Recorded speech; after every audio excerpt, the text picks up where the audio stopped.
India, ये है world's most exposed.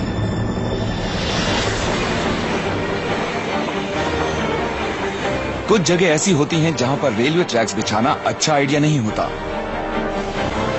जैसे कि लहरों से भरे समुद्र के बीच। ये सोचकर हैरानी होती है कि ये रेल ब्रिज अभी तक टिका कैसे हुआ है।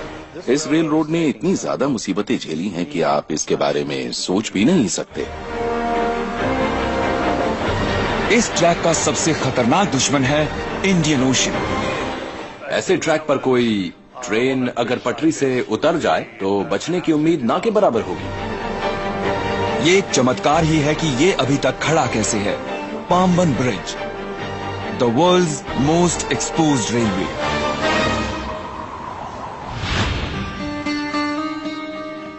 साउथ इंडिया, चेन्नई से जरा सा साउथ में पाम्बन ब्रिज और तबाही के बीच खड़ी है ये मेंटेनेंस टीम।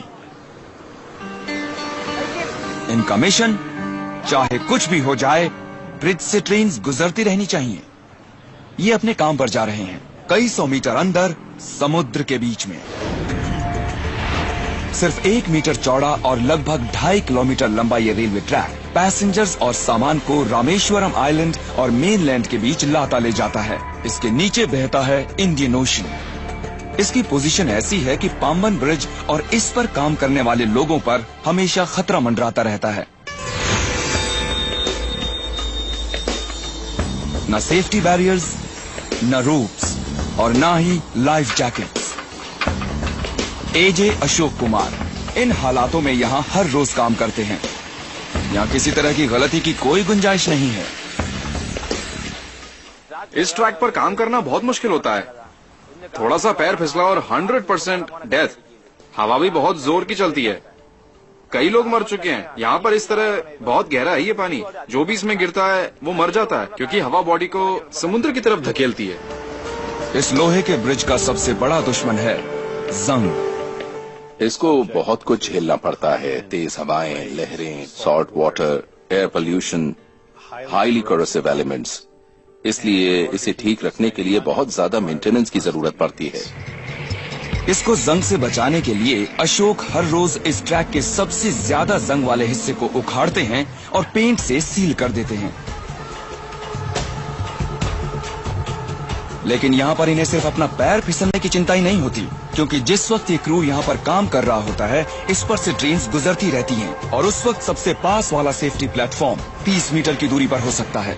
ये इंडियन रेलवे सिस्टम के इतिहास की एक बेहद अहम कड़ी है और इसीलिए इतनी कोशिश की जाती है इसको ठीक रखने की, और अगर कुछ हो जाए तो इसे रिपेयर करने की भी। लेकिन ये मेंटेनेंस टीम ज्यादा कुछ नहीं कर पाती जब कुदरत अपना असली रंग दिखाती है, क्योंकि ये है एक साइक्लोन कंट्री।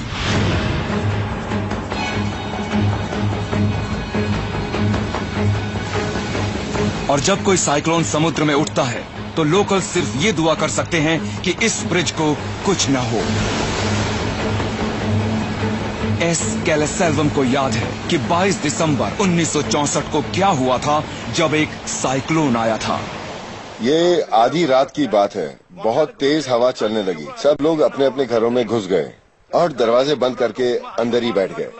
फिर अचानक घरों की छतें उड़ने लगी और पाम के पेड़ गिरने लगे और कुछ भी नहीं बचा। अगली सुबह गांव वाले ये देखने निकले कि कितना नुकसान हुआ है।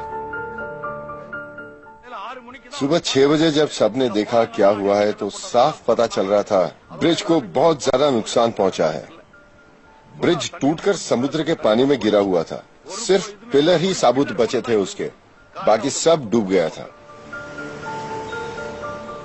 ये ब्रिज जो 1914 से यहाँ था अब टूट चुका था। ये बात सच है कि बहुत से गांवों में भी भारी तबाही मची थी, पर इसके बावजूद सबसे पहले इस ब्रिज को बनाया गया। हैरानी की बात है कि सिर्फ 46 दिनों में पुराने ब्रिज के बचे हुए हिस्सों पर एक नया ब्रिज बना दिया गया। जिन्होंने ये ब्रिज बनाया था, आज उनकी नेक्स्ट जनरेशन इसकी देखभाल कर रही है। ये सच में काबिले तारीफ की बात है कि ये रेलवे अब भी इस्तेमाल होता है। ये एक सबूत है इस बात का कि जिन इंजीनियर्स ने इसे बनवाया था वो सच में कमाल के लोग थे, और जो इसे मेंटेन कर रहे हैं वो भी कुछ कम नहीं है। आज का दिन अच्छा रहा। कल ये फिर से यहाँ वापस आएंगे और अपने इस खतरनाक काम में जुट जाएंगे।